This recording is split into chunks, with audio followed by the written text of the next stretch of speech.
안녕하십니까. 버블에 있는 명성교회를 이번에 쓴 저자 황교학입니다. 저는 미국에서 2000년도에서 2004년까지 교회법 연구를 하고 또 한국에 와서는 법무대학원과 법대대학원에서 미국 대법원 판례를 연구했습니다. 그러면서 인터넷 언론을 운영하면서 약 16년 동안 한국의 많은 분쟁 교회 기사를 다뤘습니다. 그러던 와중에 최근에 명성교회 사태가 터지면서 이 책을 쓰게 됐습니다. 기존 언론과 사회 언론 또 교계 언론까지 또 특별히 신학대학의 교수님들까지 명성교회 사태에 대해서 윤리와 도덕적 관점으로만 접근을 했습니다. 그러나 저는 교회법 학자로서 윤리나 도덕이 아니라 교회법적인 관점으로 접근해야 한다고 계속 역설을 해왔습니다. 그래서 이 책의 머리말에도 보면은 이 책을 쓰게 된 동기에 대해서 명성교회의 아들 목회 승계를 윤리나 도덕 정서적 관점이 아니라 교회법적인 관점에서 보기 위해서 썼다고 말하고 있습니다. 명성교회를 윤리나 도덕적 관점에서 하다 보면 특정 개인의 권리가 강조되지만은 법적인 관점으로 보면은 단체의 권리가 중시되고 있습니다.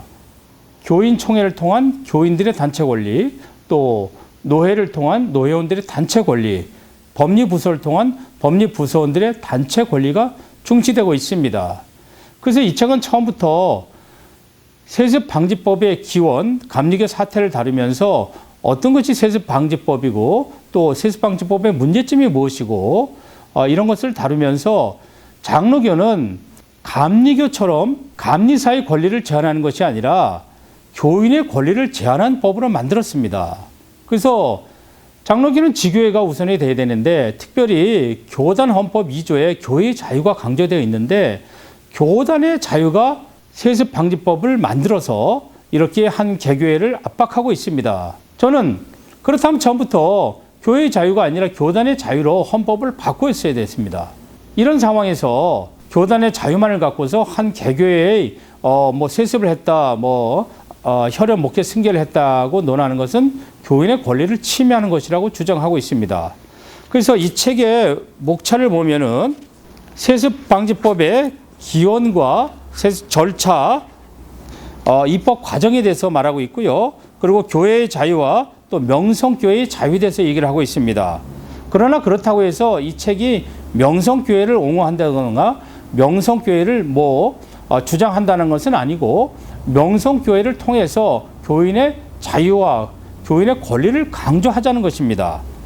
그래서 교인의 권리를 강조하고자 서구의 법에 나타난 권리, 미국 수정헌법과 권리, 만인 제사장으로서의 권리, 왕 같은 제사장의 권리, 종교개혁과 교인의 권리, 교단 재판국과 피고의 권리에 대해서 서술하고 있습니다.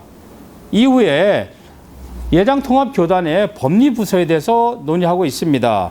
100회 헌법위원회, 100일의 102회 헌법위원회 해석에 대해서 논의하면서 또 여기에 대해서 주석과 또 비평을 달고 있고요. 그리고 102회 재판국 판결에 대해서 또 평가를 하고 있습니다. 이후에 103회 총회 결의의 문제점에 대해서 또 논의하고 있습니다. 파트 7번에 가면은 세습을 반대하는 사람들의 또 판단을 하고 이에 대한 비평을 하고 있습니다. 다음에는 언론 보도의 문제점이 있어서 JTBC와 MBC PD 수첩에 또 허위 사실을 토대로 한 그러한 평가에 대해서 문제점을 지적하고 있습니다.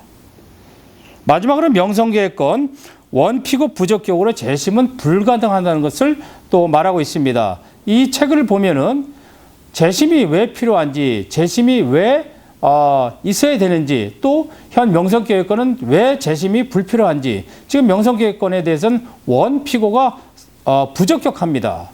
원고 김서원 목사는 본인이 직접적인 피해를 당하지 않았기 때문에 부적격하다고 제가 쓰고 있고요. 또 피고는 현재 동남노회가 사고 노회이기 때문에 피고가 없는 상태에서 억지로 재판을 하는 것 자체가 또 문제가 있다고 얘기하고 있습니다.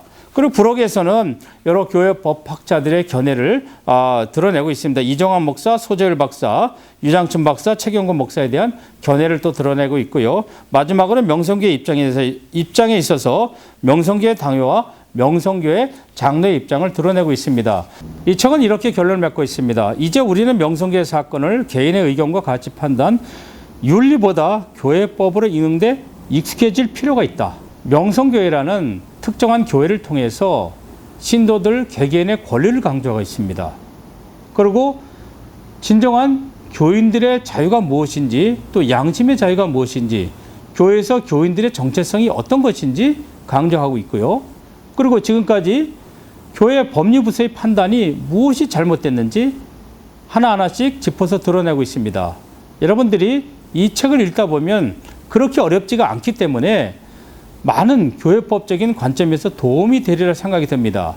누구나 자기 자신이 누구인지도 모르고 교회를 다녔습니다. 그러나 실제로 분쟁이 터지게 된다면 교인들이 어떻게 해야 될지, 무엇을 해야 될지 아무것도 할 수 없는 상태에 있습니다.